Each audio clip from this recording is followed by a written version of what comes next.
All right, everybody. I don't know what happened. Somehow the video got stopped or something. I don't know. But hey, it's nothing we're not used to, right? So I'm just gonna call this one part two of um, how to have that daily walk and that daily time with Jesus and the Father. Where I was at, I believe, was I don't know. I'm just gonna kind of wing it and pick it up from where I think I was at with it. Um, no one is exempt from not being able to hear Jesus and the Father. It does take time, people. Like I was saying in the previous one of this. At first, you may just simply hear your voice, but it's okay. Don't don't let this don't let Satan get in there and say, oh, it's you, because let me tell you, there's a lot of people that says I I think I'm hearing Jesus, but it sounds like me. Well, it's okay, as long as it matches the Bible and it matches and flows in with your life. See, you have to understand God's never going to lead you into something that you um, that's going to be bad for you. Okay, I trust in everything that comes my way, whether I understand it or don't. Whether I remember it or do remember it. Wait a minute. Whether I don't remember it or do remember it. Um, so I know God has a reason for it, and I know there's a purpose, and He has a plan. All I have to do is hook that plow to me and keep moving with it. And one thing about these videos and our support back and forth with each other is uh, nobody plows alone. When we see a brother or sister down, we just run over there, grab the rope, and start pulling the plow with you. And that's what we're supposed to do. We're not supposed to let you fall and just leave you there and say, "Hey, I'll be back next week." Well, that's what the world does. You know, it to show Jesus and to show the Father in you, we have to walk as Jesus did. We have to show the light. We got to let them shine through us. We have to decrease, as John the Baptist said. We have to decrease, and He must increase in us. See, John the Baptist was a very wise man. He was a man of the wilderness, per se. He didn't look the finest. He didn't. He dressed in camel fur and stuff like that, or skin, whatever it may be. I don't. I guess it's fur, maybe. I don't know. Um, it is a good question. Isn't fur like fuzzy and stuff? But isn't like a camel's kind of smooth? I don't know. Anyways, it's these are the little things that go through my head sometimes. Like I'll be driving down the road and just look at something and go, hmm. But hey, come to God and come to Jesus, just as we're doing right now. And it's okay to smile. It's okay to laugh with Him. It's okay to go into that private time, but make sure the private time is undistracted. Because when you first start doing this, it's going to seem very awkward. It's going to seem like a waste of time, and you just got to keep pressing in. A habit forms in about 2 weeks. Seriously, but it takes. Why does it seem to take longer to break a habit than it does to form a habit? You form a habit these days and you don't even realize you're forming a habit. When you walk in sin, when I walked in sin, I didn't pay attention to the habits. I didn't pay attention to what I was doing from 1 minute to the next. I just know that by the time the dust cleared and, per se, everything that was attached to me, all over me, each little thing I'm trying to pull off, it's like suction cups, like an octopus just stuck to me, and that sin is just holding on, and I'm pulling the thing off of me. By the time you throw that sin down, there's the other one stuck with you, the suction cups, and it's on you, it's on you. They're like, I mean, the way you pull it off, it's that difficult, but it's kind of like a leech in the same token too, because it's sucking everything out of you. You know, the links of the sin chain, that, as I called it in a teaching I did, and the links that we build and we put together starts off as a tiny little chain that you may wear around your neck, and then I went into the next size, and the next size change, the next size change. And if you ever seen like a chain off of a barge or something, how big them links are. Like one link may be about, so big, so thick. At the end of sin, that's what we end up with. I don't know if anybody ever watched wrestling, like good example. Even if you don't know him, look it up and you'll see what I'm talking about. The Junkyard Dog. He'd come out with these chains, this chain wrapped around him, and this long chain. Big old guy. I used to love when he come out because he'd act like a dog and start barking and stuff, and was the great. You got your Hulk Hogan's, and you got all these other characters, and it was the WWF then when I started watching it, because of the name thing, the World Wildlife Federation, it had to go to WWE. Either way, I don't recall Junkyard Dog ever going into the WWE, but it's the fact that chains always fascinated me, and just the type of person that he was. He was always interacting with the fans. He was never too above anybody else, and you see, it's all storyline, and so are we. We're a storyline in God's book. Problem is, if you hold this pen, then you're now the author.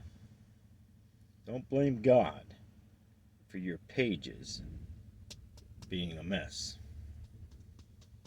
Give the pen back to him. Let him write your chapters for you.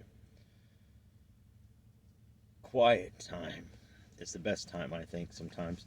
Sometimes I'll wake up in the devil's hours, that 12 to 3 moment, and I just start talking to Jesus. Or sometimes Jesus wakes me up. Hey, come on. Okay. I'll sleep. He'll give me the energy.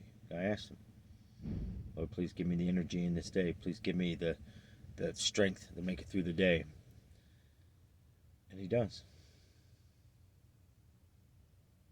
You just got to be willing to spend the time with him. You got to be willing to deny your flesh of whatever's out there.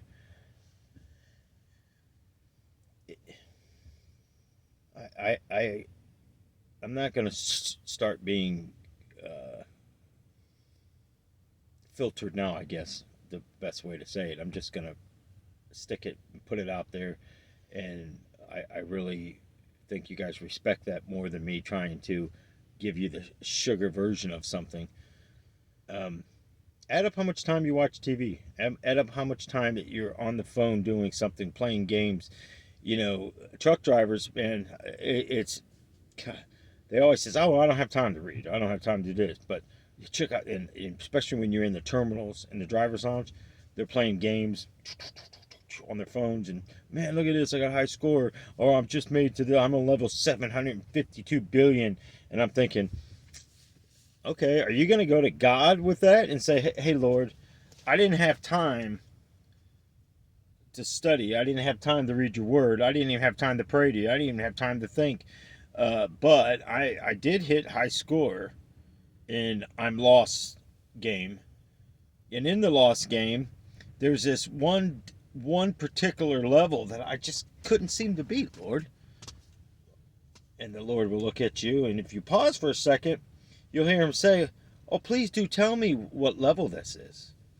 Well, I just don't understand it. I didn't, I gathered my shields and I gathered the pieces along the way, and I got the suits and all that, and I went into this place, and it's a fiery mess. I mean, you got to jump on these platforms and stuff, so you're not, if you fall in, you burn and then you lose your life, or if you stay too long, it catches fire and you may catch on fire, and it's just horrible, Lord.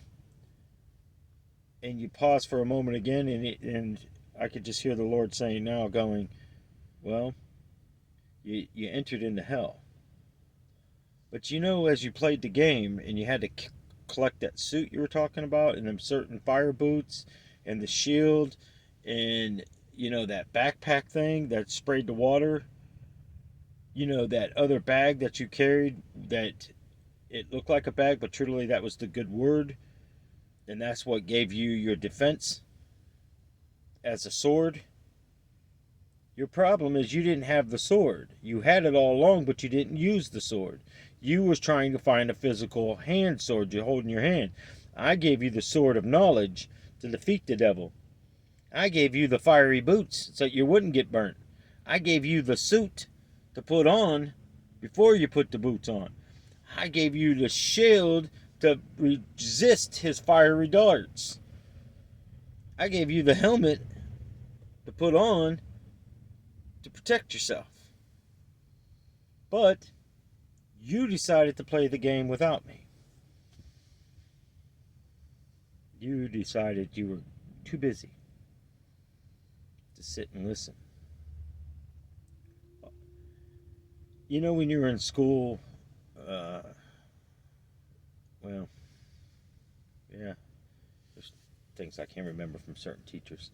When you're in school and the teacher walked up to you when she's passing back the papers, and you were one of those kids, I know I was, that even then I would say, please don't let me get a bad grade. Please don't let me get a bad grade. Don't let anybody see it. They're going to make fun of me. And that's all I thought. And I'm not going to go into a lot of this right now because I'm concentrating on keeping you focused on there. But somebody, actually two people, said, hey, can you do more on your life? And it kind of threw me for a shock there for a minute. And I replied back to him and I said, you mean my life stories of things? And he said, yeah, it seems like I can relate to a lot what you went through, and I'm kind of going through these things, and that types of things are helping me right now. And it, I don't know, you know, it's like one of those things where you go, you never thought your life story was going to change events, and praise God, people. You know, you know, give God a shout out. You know, give him a praise that we're in there with him. You know, he's with us. Before I started going into these visions and trust level with Jesus, it was amazing because we would walk up. You ever see like the Grand Canyon, how people would take donkey rides down them, and then you'd have to come back up, and some people would walk, and it seemed like it, you know, from what I hear people say, they would take them forever to walk down and walk up. They should have rented the donkey.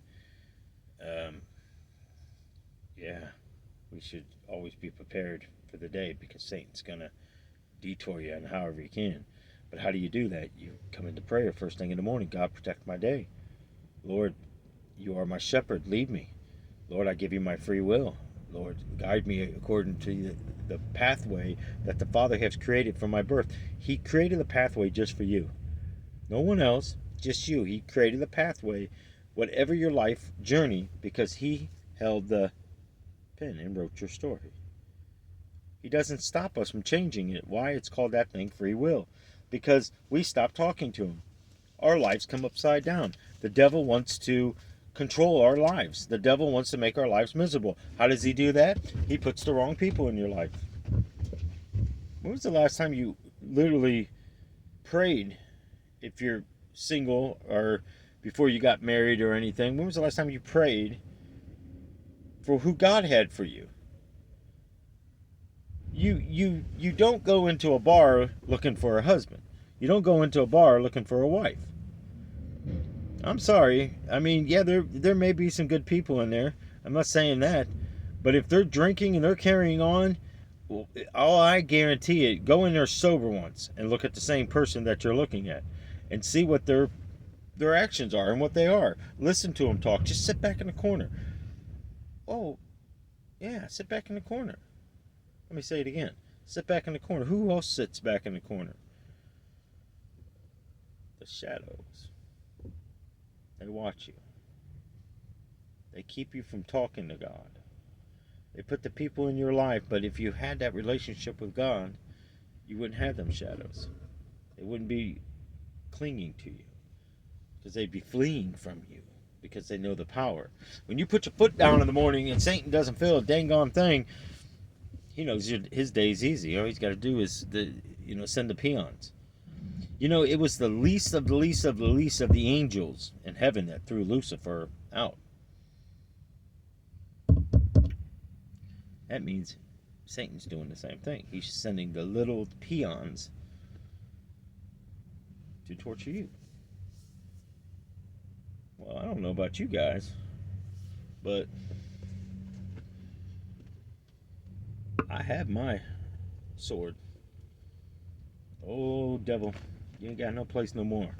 You got no place no more because you kept me from this. You know why you kept it from me? Because you told me I was stupid. You told me I couldn't read the words. You told me I wouldn't understand it. You told me he didn't care about me. You told me he left me. You told me he forgot about me. When I cried out, why do I have to live under this bridge? Why does a mother disown me? Why does my father hate me? Why? That's what he would tell me. He'd tell me, are you cold? That's what I hear. Are you cold? Yeah, I'm cold. Very cold. I don't know how to start a fire. I don't have no matches. I don't have no lighter. I don't have any money.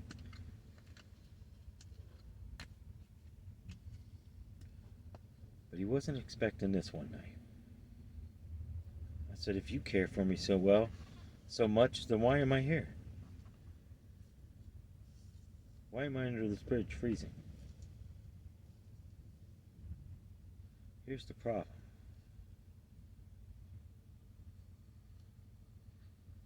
Careful what you say. Because that's when I got led into that house.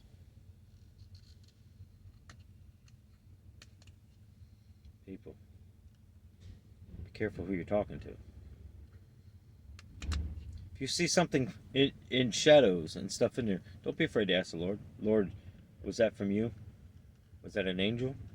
If so, Lord, can you give me confirmation? It may be through a song. It may be through something that's going on around your life. Somebody might just walk up to you and just simply say the word, hey, I seen this angel today. Or, hey, I like the angel on your tree. Or something in that matter. But again, people, censor what you're listening to. The music, movies, TV, whatever it is. You gotta make this change. Because the Father don't look upon sin. That's another reason why Jesus is here. Because Jesus had to learn all these sins. Jesus, when came down here, not saying that Jesus didn't know, but the Father put him here to relearn everything the way that we were going to have to go through it. Jesus took on things before the sins even started. Because you look at his time that he walked here and the time that the sins came out. He already knew these things were going to come into place. These devices, these TVs. I mean, for our TVs are smart. I don't know how smart they are, but I can't seem to figure it out. So they're not that smart because they can't seem to do much of anything. Matter of fact, sometimes they're a little irritating because there's so much stuff on these things. But let's think about this. If we walk in that light of Jesus and we're sitting, connecting with him,